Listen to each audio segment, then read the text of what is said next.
Assalamualaikum warahmatullahi wabarakatuh. Perkenalkan, nama saya Nusita Mala dari Prodi Sarjana Terapan Keperawatan kelas 1B.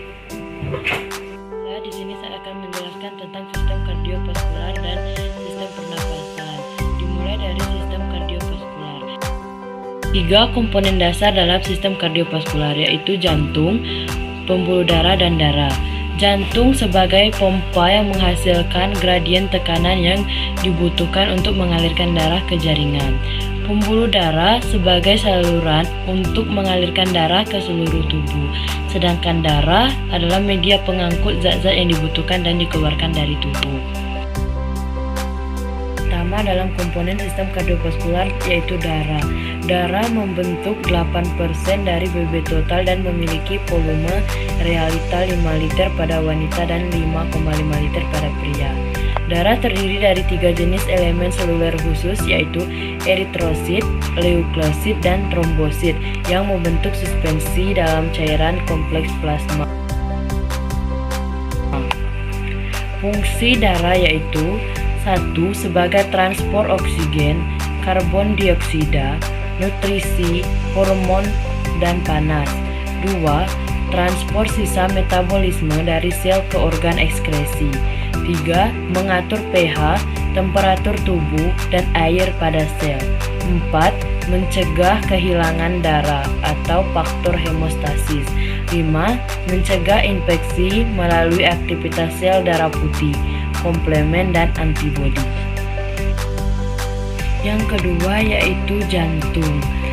Besarnya jantung sekitar sekepalan tinju, terletak di rongga toraks sekitar garis tengah antara sternum di sebelah anterior dan vertebrata di sebelah posterior.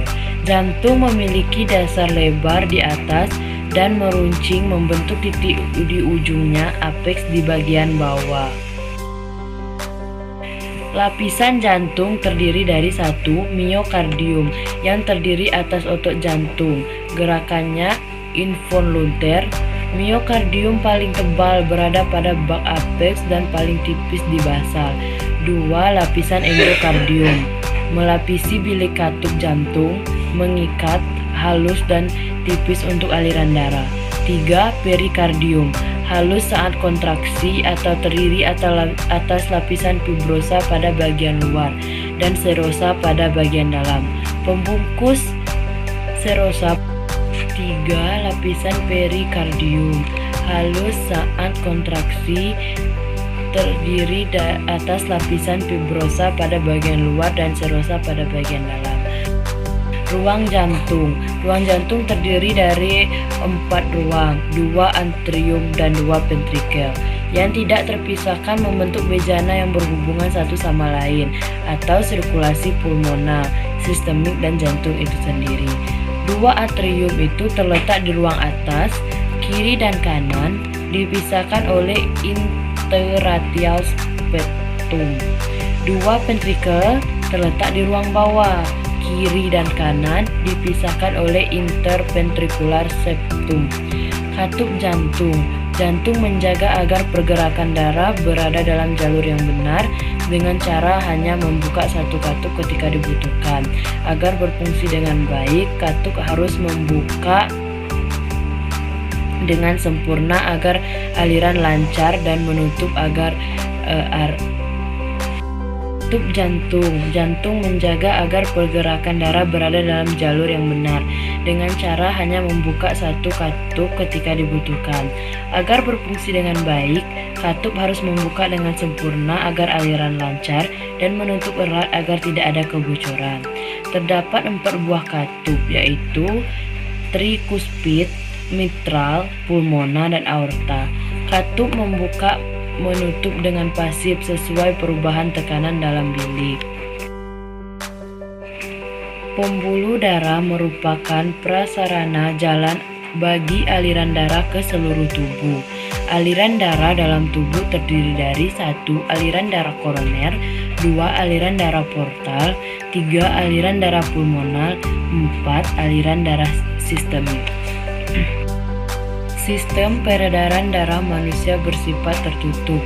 karena darah selalu mengalir ke pembuluh darah, dan ganda karena darah beredar melewati jantung 2 kali.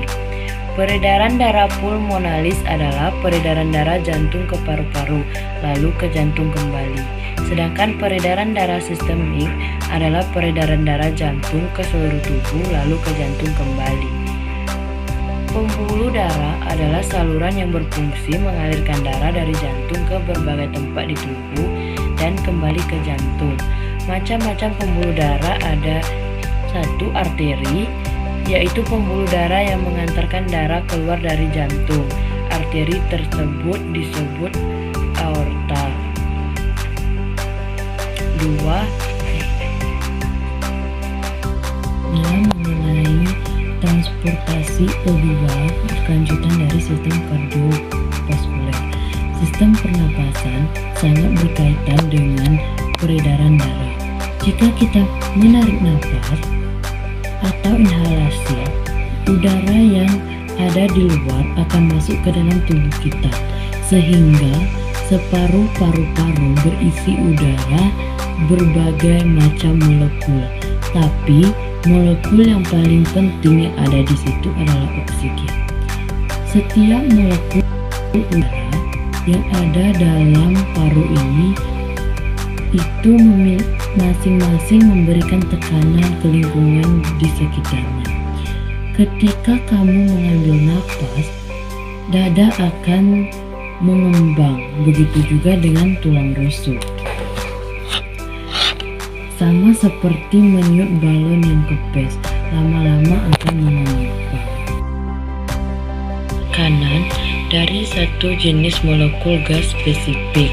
Misalnya besar tekanan molekul yang diberikan O2 saja tanpa melihat besar tekanan gas yang lain, atau besar tekanan molekul yang diberikan oleh Na2 saja tanpa melihat besar tekanan gas yang lain. Itulah disebut dengan tekanan parsial.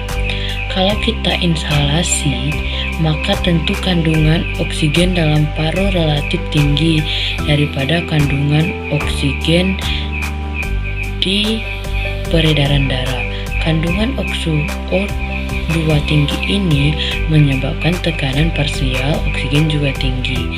Tinggi kandungan oksigen sebesar 105 mm Hg. Nilai ini lebih tinggi dibanding nilai di pembuluh kapiler dengan 40 mmHg. Adanya perbedaan tekanan parsial oksigen di daerah satu dengan daerah yang lain yang menyebabkan oksigen berpindah tempat secara difusi. Dari tekanan parsial difusi, setelah O2 masuk ke peredaran darah, darah kaya oksigen dikirim ke jantung, ke sisi kiri jantung yang melewati atrium dan ventrikel kiri. Dari ventrikel kiri, darah diedarkan ke seluruh tubuh agar oksigen yang kita terima bisa dikirim ke sel tubuh kita. Oksigen di peredaran darah lebih tinggi dibandingkan dengan ada yang di sel tubuh. Perbedaan tekanan parsial oksigen yang menyebabkan ke pembuluh darah berdifusi ke sel. Oksigen yang ada di sel akan segera dipakai untuk menjalankan siklus-siklus metabolisme. Proses metabolisme juga menghasilkan zat buangan berupa CO2.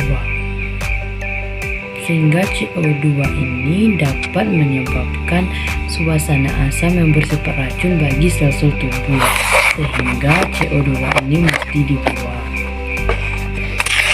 CO2 yang ada di sel tubuh lebih banyak daripada di peredaran darah.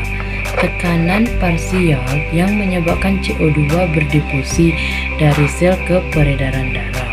CO2 ini akan dibawa kembali ke jantung. Ke sisi kanan jantung akan melewati atrium kanan dan ventrikel kanan. Lalu ventrikel kanan akan memompa darah kaya CO2 ke daerah paru-paru, sampai di paru-paru dan pada akhirnya terjadi proses ekhalasi, yaitu proses buang nafas. Disimpulkan pertukaran gas terjadi di 3 lokasi, yaitu 1. Pertukaran gas antara udara luar dan dalam paru-paru yang disebut dengan ventilasi pulmonalis. Yang kedua, pertukaran gas antara udara alveolus dan pembuluh darah kapiler yang disebut respirasi eksternal.